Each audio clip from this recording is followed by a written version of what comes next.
दोस्तों नमस्कार, आदाब, सत श्री अकाल। उर्मिलेश संवाद के इस खास एपिसोड में आपका स्वागत है। दोस्तों, आप याद कीजिए कर्नाटक का चुनाव। कर्नाटक का चुनाव जब हुआ और जब रिजल्ट आया, भारतीय जनता पार्टी की सरकार चली गई, कांग्रेस की सरकार वहां आई। उसके बाद जो हालात बने उसमें ऐसा लगता था कि अपोजिशन जो है कंसोलिडेट अपनी पोजीशन कर रहा है। और इंडिया अलायंस का जब आगाज हुआ तो माना जा रहा था कि वह बड़ी ताकत के साथ भारतीय जनता पार्टी को चुनौती देगा और मोदी सरकार के लिए एक बड़ी बड़ी चुनौती होगी। दोस्तों, ऐसा हुआ कि फिर 3 राज्यों का जब चुनाव हुआ, खासकर मध्य प्रदेश, राजस्थान और छत्तीसगढ़ का, मैं इनके बारे में कह रहा हूं, तो इसमें तीनों में बीजेपी आ गई। तेलंगाना एक सांत्वना पुरस्कार के तौर पे कांग्रेस को मिला, अपेक्षाकृत छोटा राज्य, हालांकि बहुत महत्वपूर्ण जीत थी। तो उत्तर और मध्य भारत में बीजेपी अपनी पोजीशन को मजबूत करती हुई नजर आई। फिर भी आशा थी कि इंडिया अलायंस के सारे घटक एकजुट होकर अगर चुनाव लड़ेंगे तो 2024 की लड़ाई मोदी और शाह जी की जो स्ट्रेटजी है, जो उनके नेतृत्व का कौशल है, उसके लिए बहुत आसान नहीं होगा, बहुत कड़ी टक्कर होगी। लेकिन दोस्तों, आज हो क्या रहा है? सच पूछिए तो ऑल ऑफ सडन पिछले कुछ सप्ताह में इंडिया अलायंस जो है वह लगातार अपने को कमजोर कर रहा है। मैं ये नहीं कह रहा हूं कि वो कमजोर हो रहा है। सामाजिक शक्तियां जो इस अलायंस के पीछे खड़ी हैं, उनके बीच समस्या नहीं है, समस्या उनके नेताओं के बीच है। ममता बनर्जी न जाने किन कारणों से, बल्कि कहा जा सकता है अदृश्य कारणों से, वह कह रही हैं कि अब अलायंस में वो नहीं लड़ेंगी चुनाव, वो अकेले लड़ेंगी। मायावती जी इंडिया अलायंस का पार्ट नहीं थी, लेकिन वो भी कह चुकी हैं।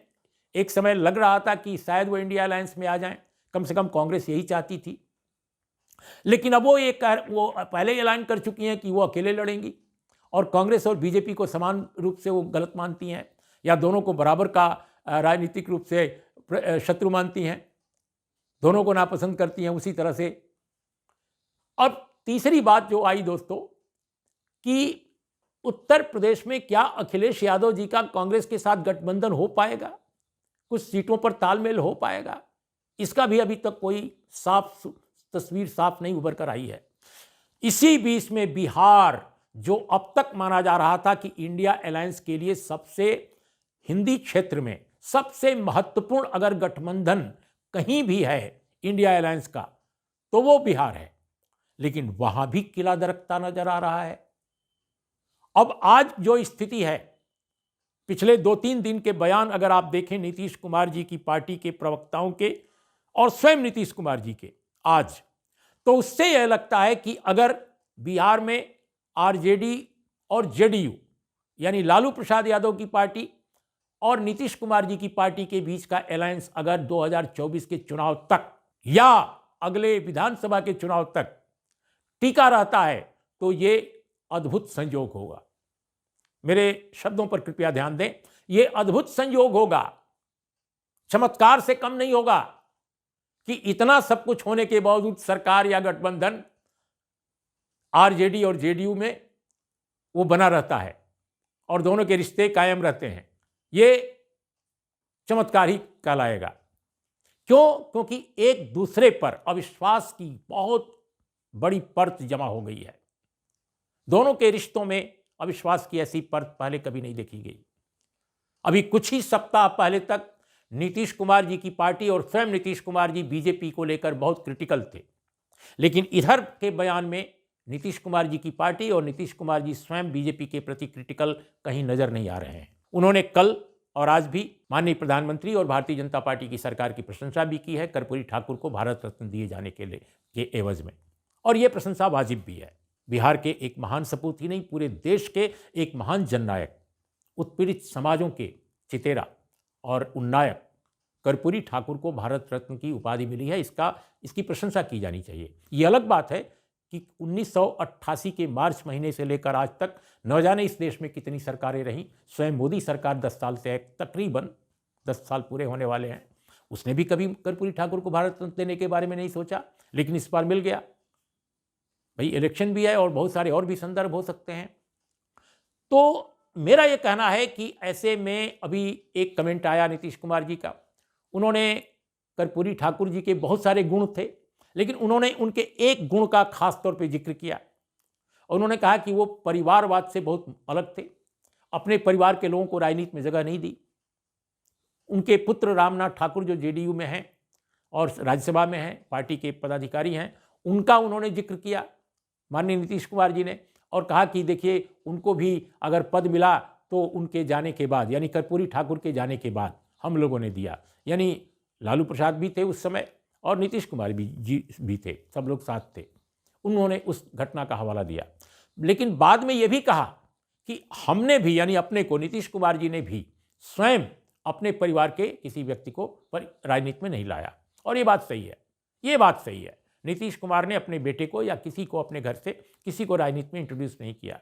लेकिन इस मौके पर जब कर्पूरी ठाकुर जी का गुणगान हो रहा था और वाजिब गुणगान हो रहा था, उन्होंने वो ये कहना नहीं भूले कि आजकल तो बहुत सारे लोग राजनीति में अपने परिवार के लोगों को ला रहे हैं।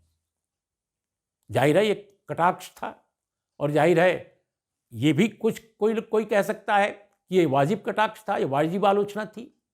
कोई कह सकता है कि ये गैर जरूरी आलोचना थी, क्योंकि अकेले लालू प्रसाद तो अपने परिवार के लोगों को परिवार में राजनीति में नहीं लाए हैं। इस देश में अनेक लोग राजनीति में परिवार के लोगों को लाए हैं। जिन्होंने नहीं लाया वो बहुत अच्छी बात है, लेकिन ऐसा भी नहीं है कि परिवार में केवल एक ही सदस्य जिसका रहा राजनीति में वो महानता के शिखर पर था, और जिन लोगों के परिवारों में राजनीति में अन्य लोग भी आए वो बिल्कुल गर्त में डूबे हुए माने जाएंगे। ऐसा भी नहीं है। बहुत सारे लोगों ने, एक परिवार से कई कई लोग राजनीति में आए और उन्होंने अच्छे काम किए हैं, इसमें भी कोई दो राय नहीं है। तो दोस्तों, और बीजेपी में भी अनेक लोग हैं जो एक ही परिवार से कई लोग आए हैं, लेकिन आज संयोगवश देखिए या योजनाबद्ध ढंग से नीतीश कुमार जी ने नाम लिए बगैर आरजेडी का या लालू प्रसाद का, उन्होंने ये कह दिया कि हमने तो नहीं किया, लेकिन बहुत सारे लोग ऐसा करते हैं। तो ये जो चीज़ें हो रही हैं, और इसके पहले एक और बयान आया था कि कांग्रेस की ओर से आया कि माननीय नीतीश कुमार और तेजस्वी यादव राहुल गांधी की पदयात्रा में, जो उनकी न्याय यात्रा है, भारत जोड़ो न्याय यात्रा, उसमें शामिल होंगे। और शामिल होंगे, लेकिन तत्काल फिर कुछ समय बाद ये बयान आ गया, संभवतः 1-2 दिन बाद, कि नीतीश कुमार जी की पार्टी के प्रवक्ता ने कहा कि बिल्कुल वो शामिल नहीं हो रहे हैं। और बहुत सारे नेताओं ने उनकी पार्टी के ये भी कहा मुझसे बातचीत में कि भाई राहुल गांधी तो कांग्रेस के नेता हैं, वो कोई हमारे नेता तो है नहीं कि हम शामिल हों। और बात सही भी है। और दूसरी बात कि यह भी सही है कि इंडिया अलायंस की तरफ से यह भारत जोड़ो न्याय यात्रा नहीं है। सच्चाई यह है कि कांग्रेस भी अगर एकजुटता का ख्याल रखती और अलायंस की भावना का, तो उसको भी कहना चाहिए था कि हम ये कांग्रेस की तरफ से नहीं, पूरे इंडिया अलायंस का आह्वान करते हैं कि भारत जोड़ो यात्रा को अपना समझें, और भारत जोड़ो यात्रा शुरू करने से पहले वो पूरे इंडिया अलायंस को इनवाइट करती कि आइए हम भारत जोड़ो न्याय यात्रा करते हैं। तो उसने भी नहीं किया। तो बंटाधार एक जगह से नहीं हो रहा है, हर जगह से हो रहा है। और इस तरह से विपक्ष की जो एक संभावना नजर आ रही थी, एक उभार की, सुदृढ़ीकरण की, कंसोलिडेशन की, वो कहीं ना कहीं कमजोर पड़ती जा रही है। और यहां तो राम नाम पर डुगडुगी बजाई जा रही है पूरे देश में। राजनीति में धार्मिकता का प्रवेश पहले होता था कि कभी कभी होता था, बाद में तेजी से होने लगा, धारा प्रवाह होने लगा। आज तो धर्म की कमान राजनीति ने संभाल लिया है। ऐसा लगता है कि राजनीति ही निर्धारित कर रही है कि धर्म को कैसा होना चाहिए, देवता को कहां स्थापित होना चाहिए, और देवता का अगर प्रतिष्ठापन हो रहा है तो उसमें भाषण किसका होना चाहिए, यह सब कुछ राजनीति तय कर रही है।